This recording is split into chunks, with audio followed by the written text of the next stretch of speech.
what is your training for him look like? So when you Sure. first got him on, what was your intro, and then do you do continuous training? Yeah. So I once had a little bit of an unfair scenario because he did work for another investor, so he understood the business. He kind of got his teeth cut with the other guy, which was good for me, I guess. Right. He wasn't like, "Oh my god, this seller's crazy." Like he knew people are nutballs, right? So he knew that off the bat. So that was Right. good for me. Um, so he knew sales. He understood like John Martinez and Todd Toback and all Mm. these guys who teach sales. Like he understood that. So the way that like I onboarded him, honestly, was like, here are the leads. Let's go. You know what you're doing. Like, so he kind of like jumped right into the fire. Yeah. But like we do a weekly sales training with me and him. We'll role play. We go through the pipeline. Like we talk about scenarios. We read books together. I share podcasts. He listens to podcasts. And then we have like a formal training once a week where we'll like spend time actually breaking down deals and role playing and like, making sure we're taking the leads that we have and we're training on the leads that we have. Because I feel a lot of sales training is great, but a lot of it is like high level theory, which is great and it can work.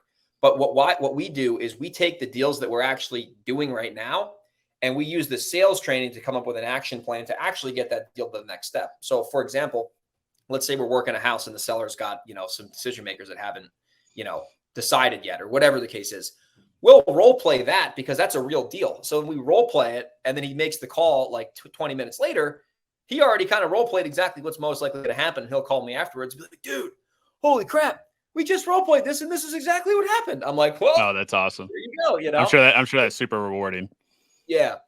Another thing too, I'll say is this, and like I said, I wouldn't say I'm like a leadership guru at all. I'm new to this. It's a work in progress, but I don't micromanage him like at all. Like he knows what he has to do and I expect certain results and he holds himself to a high standard.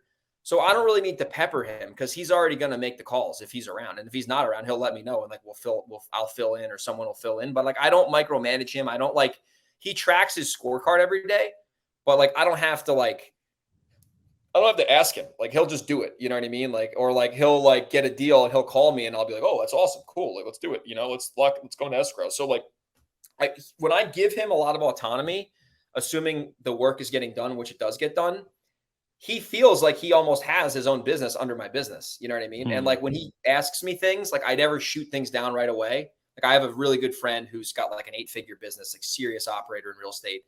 And he never says no to his team. He says, yes, but when, or yes, but this is when that would happen. Or like he never shuts the door on people because he wants people to grow within his business. And he knows that he has a business that's so big at this point, people can obviously grow. So I never like shoot things down. Like I'm always like open-minded with him within reason, obviously. But at the same time, he's a reasonable guy. You know what I mean? So like, it's kind of like a two-way street and we're always in communication. Like we're always on Slack or on the phone and we're staying on top of things. Like, can I share a story actually on this? Cause this is I want to just use a really like legit deal on like how that what I'm saying, like got him a monster deal, if you don't mind. Absolutely. No, no. So, keep your monster deal stories to yourself. Yeah. No, this absolutely. Yeah. So, and this got him uncomfortable, and he'll be the first one to tell you this. So we got this lead in Delaware, and that's an area we operate in, and it was a smoking hot SEO seller. Like wanted to sell, needed to sell. Like they were selling. Like there was no questions asked. And I'm like, listen, normally we buy over the phone, but I recommend you go to see this house in person because this is a good deal. And he's like, okay, sure. So he goes to the appointment.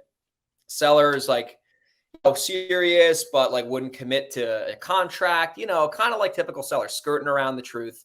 Yep. And he calls me back at the appointment. He's like, hey, I didn't get the contract. This is what's going on. So I'm listening to him and I'm asking, some questions. And then I'm like, okay, this is what you should do. Call him back and try the negotiation over the phone. He calls him back, tries to negotiate over the phone. They kind of stonewall him. And he's like telling me, he's like, yeah, like they have other people coming and like this, that, and the other. And I'm just thinking, I'm like, man, I think if he goes back to that house, he's going to get the contract because I know how it will work.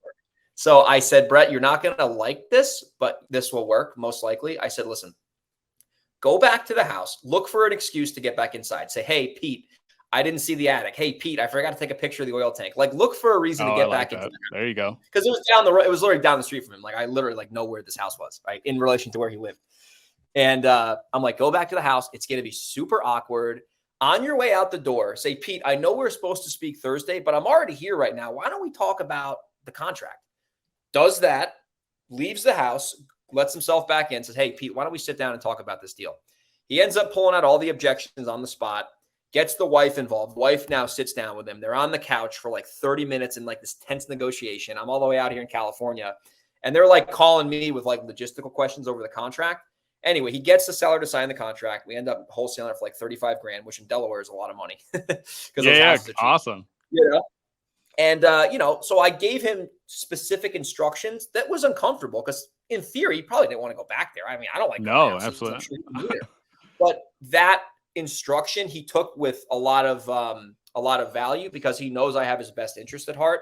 And I'm not just going to send him out to go waste his time. But based on what he was telling me, I'm like, if you want to get this deal and make a big rip on it, this is what you should do in order to get the result. And he took it and he saw the result and he got like a monster commission check. And, he was like, oh man, that was awesome. I'm like, well, you did the work, you took my instructions, you did the work, and it worked out for both of us, That's incredible, man.